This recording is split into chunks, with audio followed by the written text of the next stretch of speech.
Welcome to the Tom's River Show. Pat O Melia here. You there? Why do the show? Because you're there. And you want to be entertained. You want to be informed, educated a little bit. Bottom of the screen, all the ways you can get in touch with me. Like us on Facebook, love us on YouTube, follow us on Twitter, download our live stream app. That is our base network for all our streaming. It's a higher level of stream than you'll see on other streaming channels because, first off, I pay for that, but you don't have to. The app is free to download. We archive all our shows there, and there's tons of other programming besides my stuff there. So there's a lot you can do there, a lot you can entertain yourself with, and it's all free. Free. All right, today, the Tom's River Show, we got summer is like knocking on the doors. Murphy is starting to lift the restrictions on COVID. Big effort to get the second shot. I don't know, I think I'm getting my second shot today. They film that. We film it here when I get the second shot. We'll do a piece, probably double down on the second shot sort of deal. It's imperative everybody get that second shot so we can get out of this COVID cloud once and for all. And hopefully there's not some other COVID-20 coming up or whatever that case is. But get the shots. The J&J is available. That's a one shot. And I think Pfizer's working on a pill, which is a game changer. Just get a pill. But yeah, I'm 2 weeks today from my first shot, so I think I got like a week or so I got a little wiggle room on that. Today we're going to talk about the Sandy FEMA loans, where they're clawing back money because of paperwork fiascos. I'll get into that further. Murphy turns loose this summer. I didn't know if we were going to get it this year, but it looks like we will. We'll get into that. A Ocean County-owned newspaper. Commissioner Joe Picari would like that. And we're going to talk about some quick hits. You're watching the Tom's River Show. I'll be right back. Hudson Regional Hospital, we promise to be prepared for your emergency. We promise to provide world-class robotic surgical care. We promise to treat you like family. To provide accurate diagnostic care. To provide the most innovative orthopedic care at your doorsteps. We promise to treat your baby like our own. To never stop investing in the best of spinal care. To be with you every step of the way. Here at Hudson Regional Hospital, we promise to take care of our community. Burns Brothers Memorials, Monuments, and Markers, 787 Tunley Avenue, Jersey City.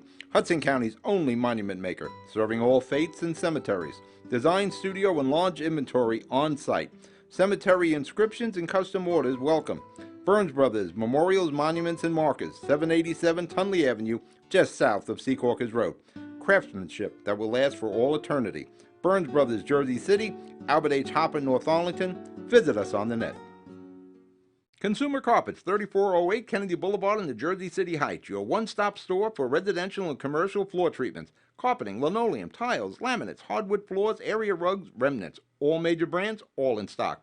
Free estimates, same-day installation. Consumer Carpets, it's savings, selection, installation.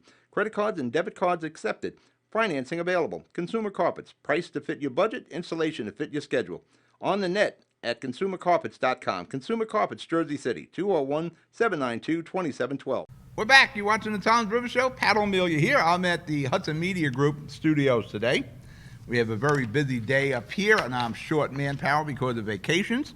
So I figured we'll do it up here where I got a little bit more help. Like I said, the bottom of the screen, all the information, all that's important.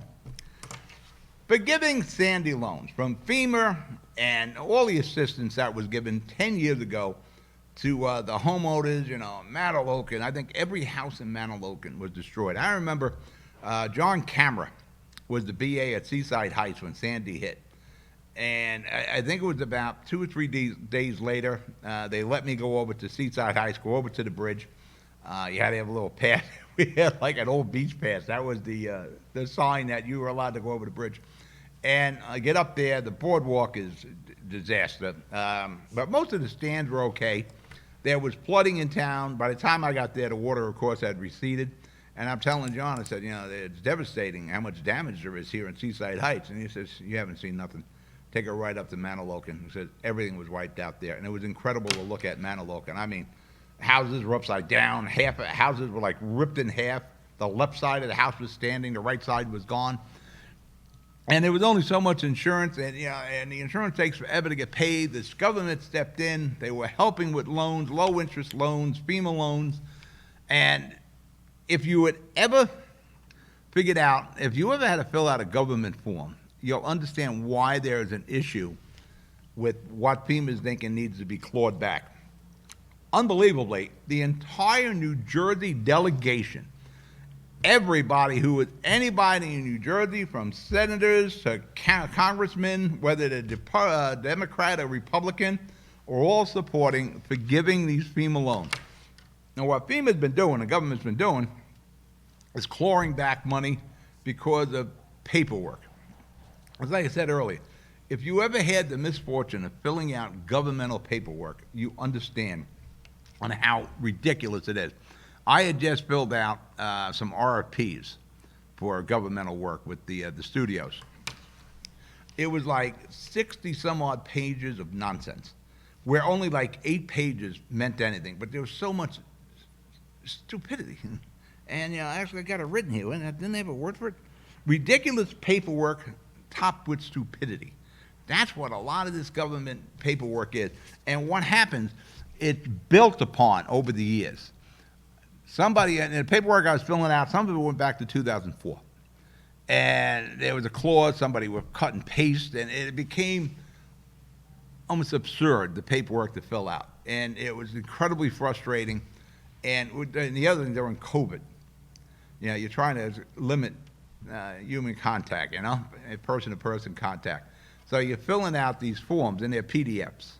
So you're filling them out, and you do the auto pen, that sort of thing. And I'm not a big Adobe fan, especially of PDFs, but that's what we were working with. I send all the paperwork in, and they said, well, we need your signature notarized. I said, serious? I said, then I have to go actually see people. The reason we're doing this virtually and online is to avoid human contact. But no, we need the signatures notarized. So now I got to go find a notary. I haven't seen a notary in years. Years ago, they were everywhere. You'd see that stamp in the windows. But I found a notary in township in North Bergen to notarize my signatures. And what's happening here, and it really is Toms River, Seaside Heights, Manaloke, and that's what this is affecting, is they're confusing paperwork. And the government, thankfully, we're out quickly trying to get money to the people. Now listen, some of these people were frauds. The contractors were fraud. We went through all that. These are the actual homeowners that use the money to rebuild their homes, lift their homes. And at this point, 10 years after, where the government's trying to claw back because of paperwork errors, and it's almost impossible not to have a paperwork error when you're dealing with that paperwork from the government. Everybody's saying, forgive the loans. And I agree, forgive it, but unfortunately, you have other people that already were clawed back or paid it back. Somehow we got to make them whole. But as it stands now, with all the money we're utilizing from the COVID, let's just forgive the loans. That's not beat up residents, homeowners who are trying to get, and it's still 10 years out. There's still these people still trying to get their feet back on the ground. They're still fighting with insurance companies and so forth. And last thing they need to do is fight with their own government. And we're talking, change here to the government. 6,000 here, 7,000 there. Forgive it. I'm with Pasquale and Menendez and Cory Booker and everybody else, Gottheimer, all them. Forgive it. And hopefully we don't have to do it again. And hopefully there's no more, the hurricane season, superstorm season doesn't affect us anymore and bypasses us, hopefully for, I just did a piece on another show. There was a 39-year gap. Hopefully we got a 39-year gap. All right, we're going to break for commercial. You're watching the Toms River Show. I'll be right back.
Pat O'Melia here, you there?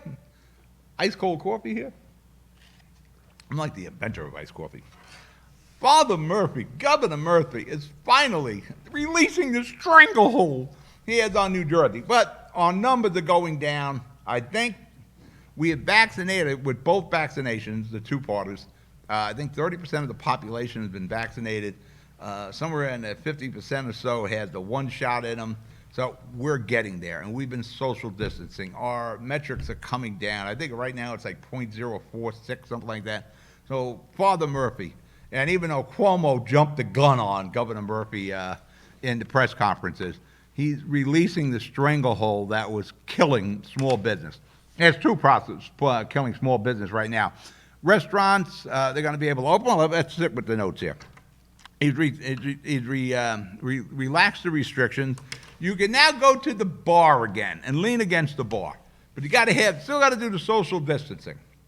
And I actually, we should probably have taken some video from our previous Tom River shows from the height of the pandemic, where we had illustrations on how you can do the 6 foot with cones and traffic cones, that sort of thing. But you got to still do the 6 foot if you're at the bar. And this is all great for the Jersey Shore and for Tom's River. The more we can open up on Seaside Heights, the more tourism comes here. The more people that ride down Route 37 and come in on Route 35, the more money there is for Tom's River. And after a year of COVID, we need all the help we can get. Everything is being released, but the social distancing, the 6 foot, is still in play here.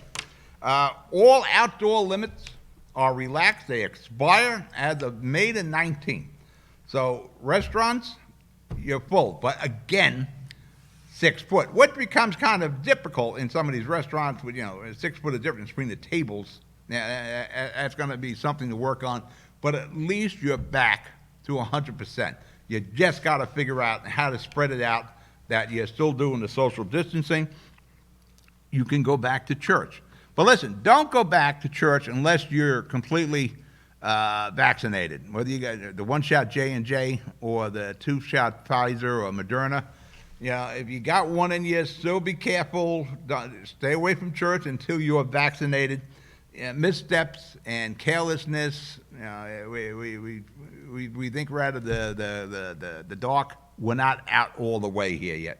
Museums, you can go to museums. You can go to movies right now. Actually, the movies, I didn't think it was going to happen. It looks like the theaters are going to be able to hang in there. Quite a few have filed for bankruptcy, particularly in California. But California is so stringent, they make Governor Murphy look relaxed here. Broadway, they were talking about opening up in June. I think they're going to open up a little bit sooner than that. Retail stores, you're open again, but everything is still 6 foot. You got to do the 6 foot. You can get a haircut. I got to go see my man Leo. I need a haircut. But I probably still, 2-3 weeks from now, I'll still be saying I need a haircut. I'll be thinking about getting the Leos.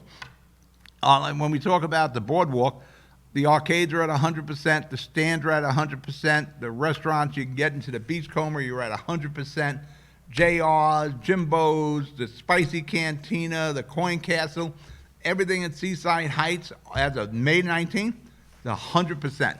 And you got, we were just starting in Ready to Roll Studios in Seaside Heights, filming all the new stands and the new businesses and the cabanas that are coming up. You got PJ's that moved up onto the boardwalk. Got a lot of activity. You got the museum and the carousel houses built. Carousel's not there yet.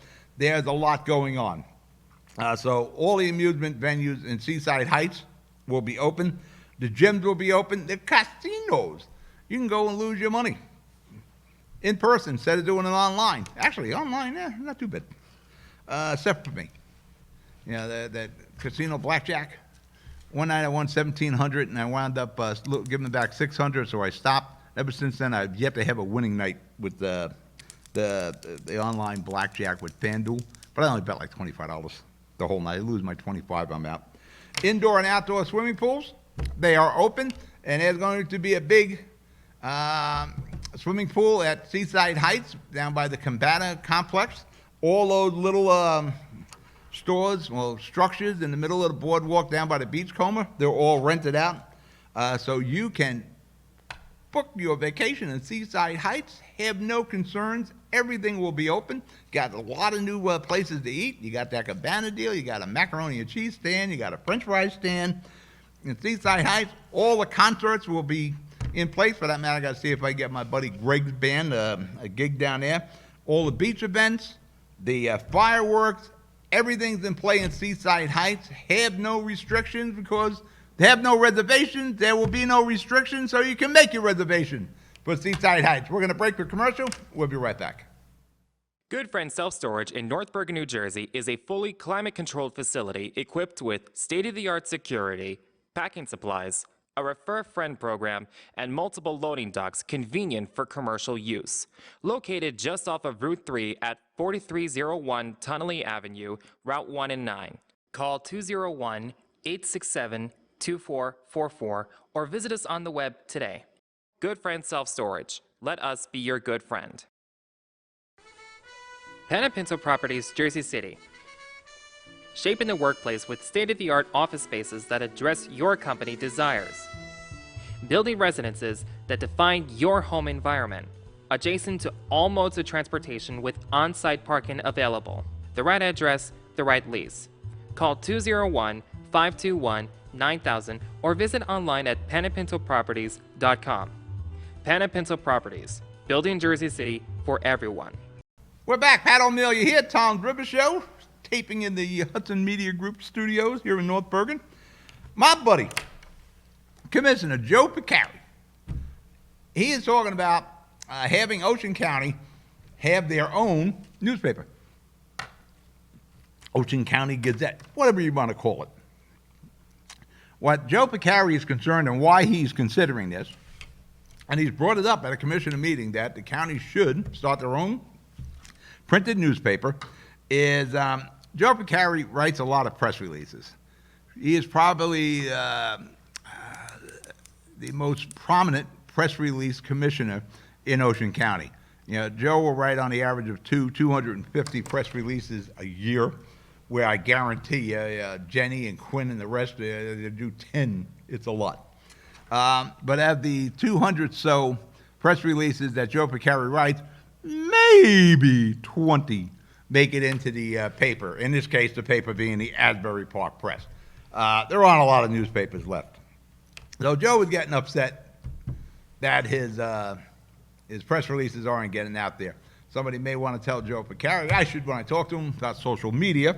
Can you imagine Ocean County having their own newspaper, a daily newspaper, the Ocean County Gazette or something like that? You want to talk about fake news? You talk about putting a slant on things? And I think the Asbury Park Press, in my opinion, and I read a lot of papers a day, actually, you're going to get a number on how many papers I read a day. I think they're pretty fair with their slant-on stories. I think they call it down the middle of the road. I would doubt the Ocean County newspaper would call it down the middle. Not to mention that the end is near for the printed newspaper. It is in the sights. It's just a little more fine-tuning, and there will be no newspapers anymore because it has become incredibly expensive.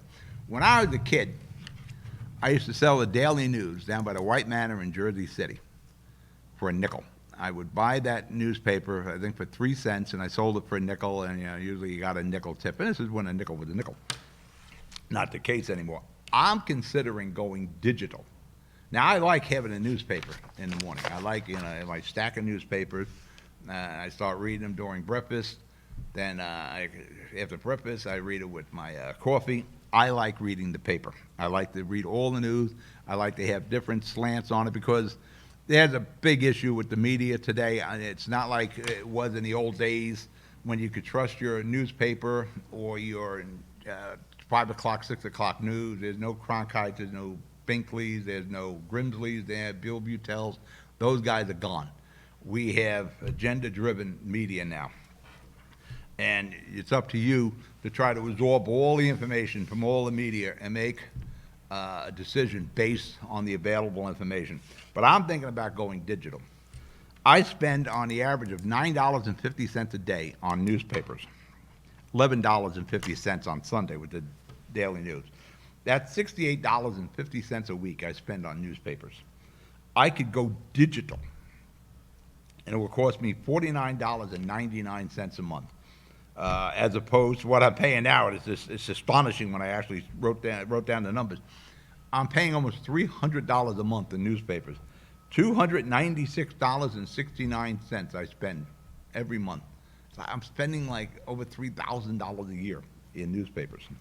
So I'm probably going to go digital, but I like laying out the paper and reading the paper in the morning. That is probably going to end with me.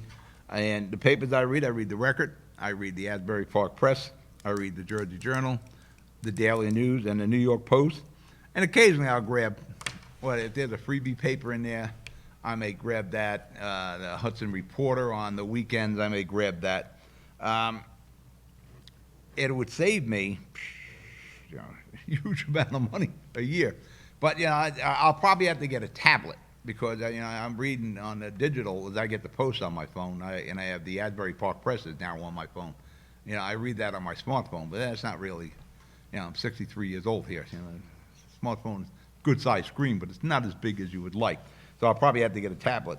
But Ocean County, to get into a dying field, the printed newspaper, and I love Joe Beccari. I think he's your biggest cheerleader for Ocean County. He is Mr. Ocean County, but that would be a waste of your precious taxpayer money.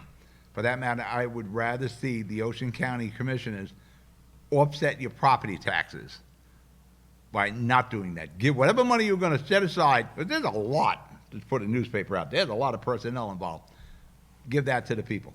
Do the best you can with the taxpayers' dollars. Try not to write so many checks with their money. Try to do as much as you can in-house. Shared services. Don't worry about newspaper. Shared services. All right, we're going to break for commercial. You're watching the Tom's River Show. I'll be right back.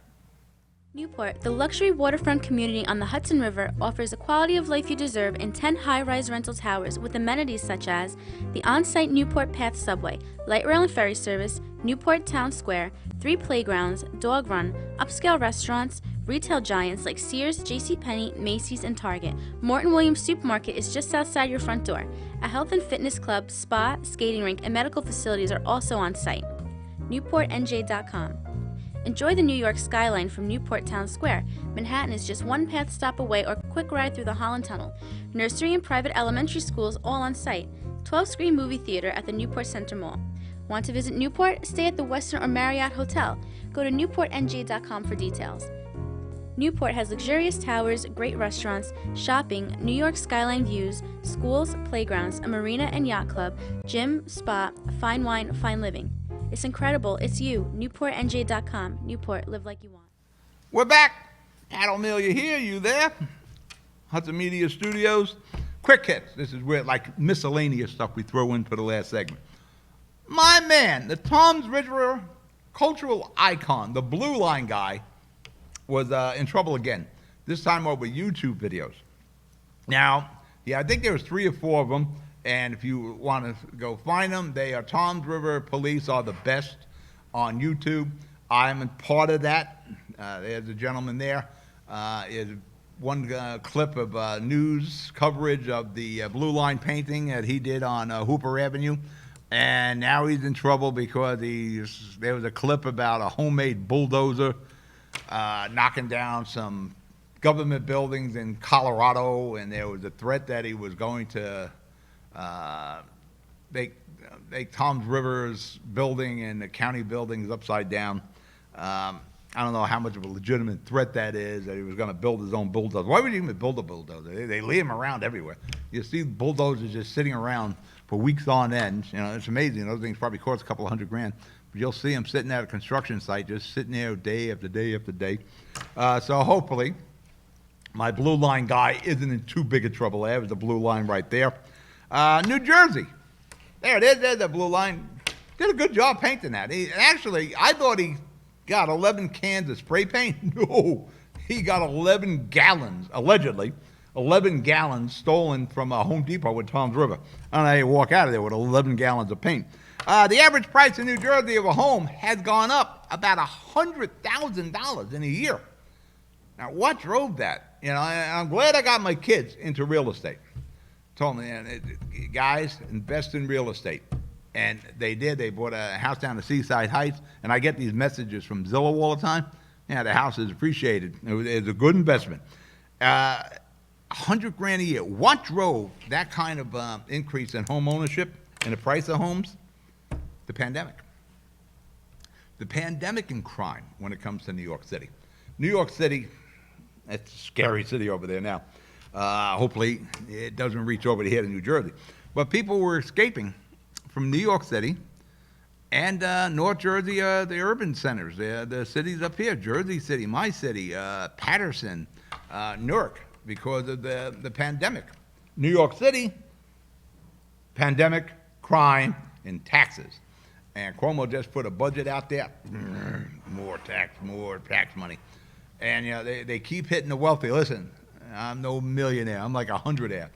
But you keep hitting the people who spend money, the million and billionaires. They're the guys that own the businesses. They're the guys that spend money, got to spend money to make money. We got to have money also. We keep hitting them, they're going to move out of here. But oddly enough, we're worried about the big exodus. Turns out we picked up like 500,000 residents in New Jersey. And if you remember last week, I think a lot of that increase in numbers was bad census taking over the decades. And you know, we did a much better job with a lot better equipment, the electronics and all. And again, the pandemic. People were home to fill out that census. So I still believe a lot. And those moving companies, when they gave it that, 70% of the moves were out of New Jersey, only 30% are in, those are accurate numbers. Just that we never really had an accurate census. This is probably the best one we ever did. And as I said before, kudos to your municipalities, the government. There was a big effort to get that census right. But here, what drove those home prices? And if you bought that home in the last few years, you made a great investment. Should you sell your home?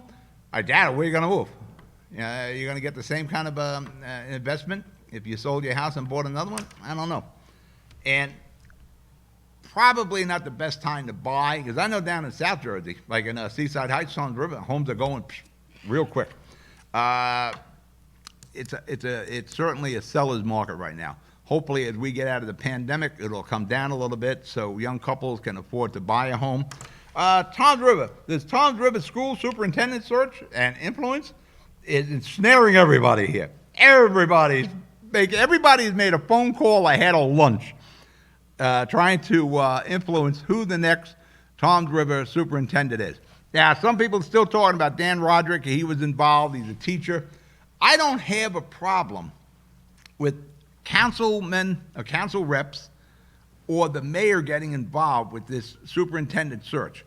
I want them involved. In Jersey City here, this week, the Jersey City City Council and the Jersey City Board of Ed are going to sit down and discuss the budget. You want your elected leaders involved. Now, you don't need everybody else and their brother, but I had no problem with Dan Roderick or Mo Hill or any of these people getting involved in this search. I think it's a wise thing, and that's why you elected these people, to try to protect your children and your tax dollars. And that's why we put these people in those council chairs and in the mayor's office. All right, we're out of show. You be good, you be safe. I'll talk to you next week. Good night.